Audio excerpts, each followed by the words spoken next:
chante.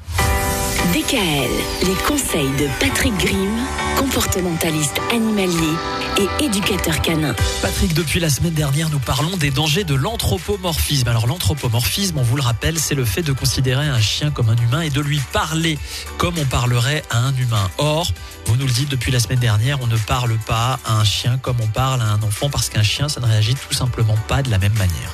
Oui, un des exemples courants également, c'est le chien qui part en fugue. C'est vraiment assez courant. Souvent, les gens m'appellent et me disent comment on va faire pour que le chien ne fugue pas. Alors, c'est déjà très simple au départ. Il faut mettre une bonne clôture en place. Oui, ça me paraît une évidence. Mais apparemment, c'est pas toujours évident pour tout le monde. Alors, supposons effectivement que votre chien soit parti, il a fugué, vous allez forcément avoir peur parce que le chien peut se faire écraser. En forêt, il peut même se faire tuer par un chasseur, parce qu'on n'a pas le droit de lâcher un chien dans la nature comme ça.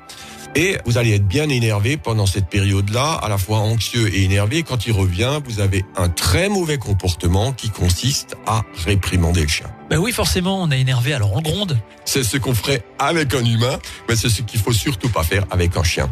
Parce que le chien ne peut pas comprendre pourquoi maintenant il se fait engueuler parce qu'il est revenu. Il est revenu, donc il est tout content de revenir à un moment donné. Et puis au moment où il revient vers vous, vous l'engueulez. Donc ce qu'il va retenir comme leçon, c'est très simple. C'est si je reviens, je me fais engueuler. Donc la fois suivante, je vais hésiter à revenir. Ouais. Lui, il va pas se dire je n'ai plus à refaire ce genre de conneries. Lui, il va pas l'interpréter comme ça. Alors là, c'est la différence avec un ado. Vous lui avez dit tu rentres avant minuit, il rentre à 2h du mat. Lui, vous pouvez le réprimander parce que lui, vous pouvez lui expliquer pourquoi il n'a pas à le faire, parce que vous étiez inquiet et ainsi de suite. Mais avec un chien, surtout pas. Quand on gronde, c'est sur le fait, et on le disait, le fait, c'est vraiment dans les 2 secondes qui suivent. C'est ça. Merci Patrick, et rendez-vous demain. DKL, retrouvez l'ensemble des conseils de DKL sur notre site internet et l'ensemble des plateformes de podcast.